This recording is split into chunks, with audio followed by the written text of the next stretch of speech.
Support for Up to Date is provided by Geisinger, providing world-class care for our community, here where it matters. Hello and welcome to Up to Date from WVIA News. I'm Sarah Scinto, here to keep you up to date on all the news you should know about. Today, the Lackawanna County Sheriff wants 2 deputies investigated, and more people are training as registration for the Steamtown Marathon rises. It's Thursday, June 11th. Let's get into it.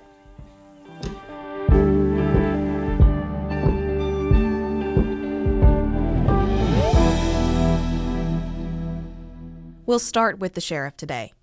Lackawanna County's sheriff wants 2 of his deputies investigated for possibly abusing overtime. As WVIA's Boris Kraucheniuk reports, the sheriff is asking for a criminal investigation. Lackawanna County Sheriff Mark McAndrew asked the district attorney to investigate 2 deputy sheriffs who faced an internal investigation into abusing overtime. Sources told WVIA in March that McAndrew began the internal investigation. Now he wants someone from outside to come in. District Attorney Brian Gallagher confirmed Wednesday he received McAndrew's request last week. Gallagher said he's asked the state attorney general's office to take over the case. He did that because his office has conflicts of interest. Deputy sheriffs are on the DA's SWAT team, provide security for his office, and transport prisoners to and from criminal court hearings. The Attorney General's office confirmed getting Gallagher's request, but wouldn't confirm it will investigate. It usually doesn't confirm or deny investigations. McAndrew could not be reached for comment, but Gallagher released the sheriff's letter confirming the request. In the letter, McAndrew says the deputies allegedly received about $20,000 per year in overtime over at least the past 3 years. McAndrew said that raises serious concerns about theft and requires an investigation. The letter names the deputies, but WVIA is withholding the names because they haven't been charged with a crime. Both remain suspended. I'm Boris Kraucheniuk, WVIA News. Thanks, Boris. Find more of that story at WVIA.org. Staying in Lackawanna County now for a different story. The People of Hope Traveling Museum highlights how Catholic charities around the country provide services to those in need. The interactive museum is a 53-foot tractor-trailer that parked outside the Everhart Museum in Scranton on Wednesday. WVIA's Kat Bolas stopped by. Inside is a poverty simulator. People are asked to budget as if they're an elderly widow on a fixed income. Mickey Shergalis' father worked for Catholic Social Services of the Diocese of Scranton. I could see people that my father had talked about, when he would come home from work, and it was just, very moving. The museum is a project of Catholic Charities USA. Inside is also a listening library and an audio booth where people can record their own stories. Joe Mahoney is CEO of Catholic Social Services. So they didn't just come up to Scranton to say, look what we're doing around the country. They came up to Scranton to say, what are you doing there? Tell us your story. Scranton Bishop Joseph Bambera says Scranton may not be a big city, but people here still struggle to make ends meet. Everything that you see in this exhibit speaks to somebody in our area. A table of white cards and a pen is one of the last stops in the museum. People are asked to reflect on their experience. Those sentiments are then shared at the museum's next stop. In Scranton, I'm Kat Bolas, WVIA News.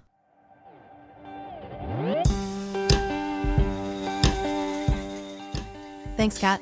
Stay with us. There's more Up to Date after this break.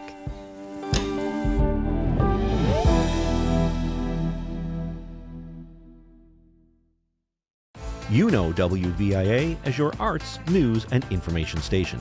It's time to add local sports to the list. Get ready for Sports Voices, a new feature where we partner with Fox 56 TV sports director Bob Ide to discuss the latest local sports news from around Northeast and Central Pennsylvania. We'll look ahead to the week's key games in high school sports, collegiate athletics, and more. Tune in to WVIA FM at 7:51 and 9:51 a.m. every Friday morning. Welcome back.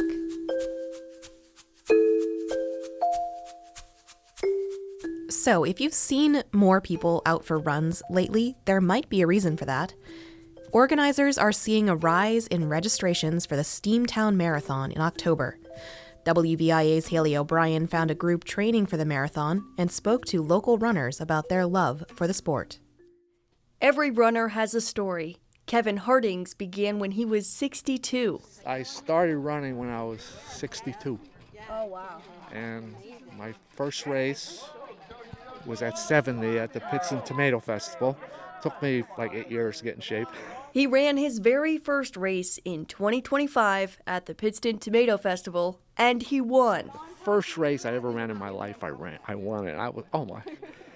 My head was like this. I couldn't get in the car. I was walking like this. I was going, whoa, whoa. While not every runner has a win like that at their first race, they all have a victory of their own. Harding signed up for a spring trail run last month hosted by the Wyoming Valley Striders.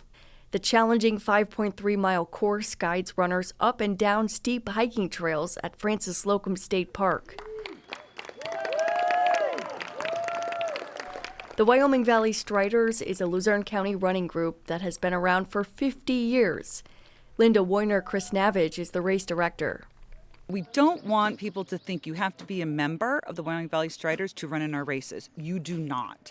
The added benefit of becoming a member is getting our newsletter.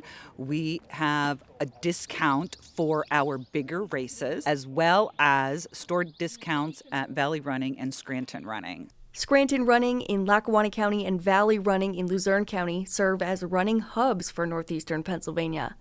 There are weekly group runs at Valley Running Company every Wednesday at 6, and the Barrier Breakers training programs prepare runners for specific races happening locally throughout the year. Melody Ammenhauser started training with the group 2 years ago. Her goal was to run a fast 5K after her first go at the 3.1-mile race was difficult. I did that thinking that a 5K would be super easy, and it wasn't. So my goal was a good 5K. That's when I Googled running clubs in Scranton and saw the Barrier Breakers. And I showed up and I didn't know anybody. She completed her first half marathon in April of this year, and now she plans to start training for the Steamtown Marathon. Samantha Conway also plans to run the Scranton Marathon in October. Running coaches guide them during training sessions. They're always with us on all of our runs, always encouraging us, always giving us advice on breathing, making sure we're drinking enough water, making sure that we're accountable and sticking to our pace and completing our workouts. And they're always there cheering us on. Everyone's always telling each other, good job. It's a really nice community. Dan Schreffler is a coach. The Breaker program helped me come back from some issues I had with cancer. And last year I actually had an opportunity to run a marathon all because of this group. It was tremendous. 61 ran a marathon. The 2026 Steamtown Marathon is October 11th. Training begins June 16th. My goal with the marathon, honestly, is to finish it. And I know that this group is going to take me there and take me across the finish line. I'm Haley O'Brien, WVIA News.